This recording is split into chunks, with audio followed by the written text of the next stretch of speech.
Hey everyone, this is Jonathan Tollow from Made by Tollow, and this is my Tollow Cowl.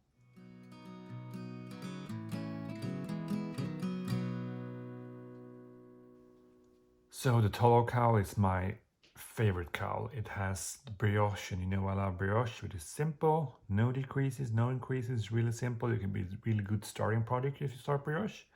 But it also has the folded hem, which I think is really cool on both the bottom and the top, as well as the I-cord, which makes this design pop. Because it's so simple, you can use really cool yarns like the ones I'm using here from Q-Lana. This is an alpaca, really soft, and this is merino with a cool autumn dream kind of thing going on right here. So in this video, I'm going to show you how to stitch down the hem as well as work the folded hem in the beginning.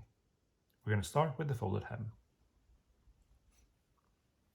Okay, so the folded hem on the bottom is folded and knitted along the work, so you don't have to stitch this after you've done.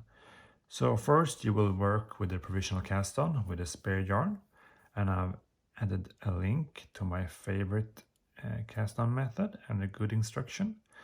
And then you will knit the rows stated in the pattern before you unwind this and put it on a spare needle. And you can use a spare needle with a stop on the end like I'm doing here, because you will still be knitting from the other side. So unwind this one,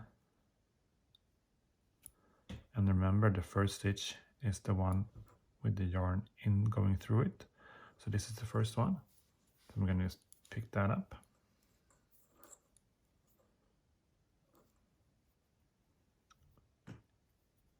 And then you can start picking up the rest of the loops.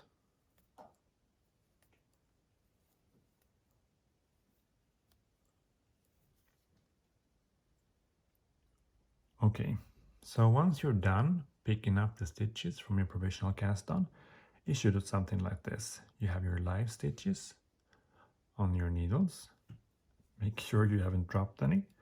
And then you have the stitches from the provisional cast on the new cable.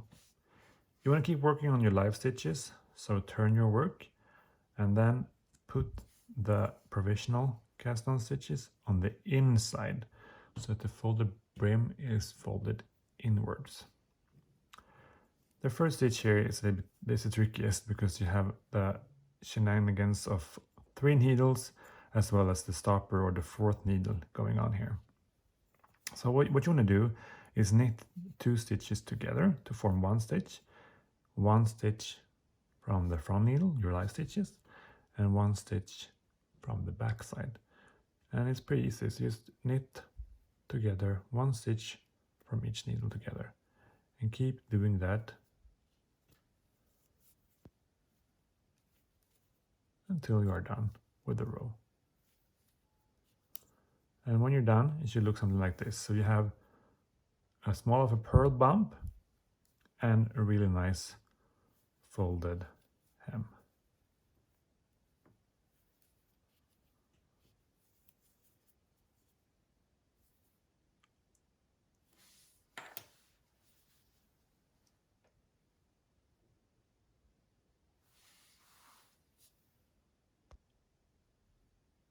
Okay, so now you've been stitching the brioche and you've done the second part of the stockinette, and this is my work inside out. And now we will stitch down the live stitches to the back of our work.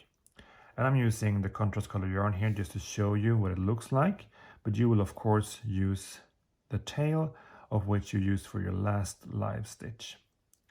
So thread it with a needle, tapestry needle, and start working every stitch twice, like the Kitchener stitch, but duplicating the stitch on the upper side, and also try to mimic the gauge so you'll have a nice knit row.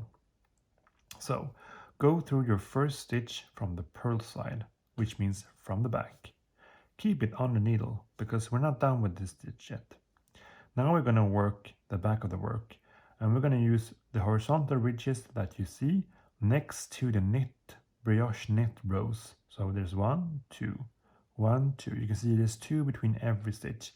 And if you keep working all of these, you will end up with an even stitch count. And don't worry, if you mess up, you can always, a few stitches at the end, it's okay. But try to always look at these bumps that you see on the last row of brioche. So from the back again, like I said, that is purl side. Now we're going to work the upper side. So we're going to go up and down. So up into the last one that you went down through, or if it's your first stitch, just go up in any, and then down in the next one, you see. Up and down, give a little bit tuck.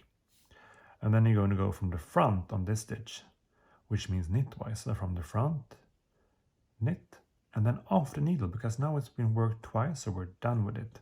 And then from the back again on the next one. And then we're just going to repeat. So up,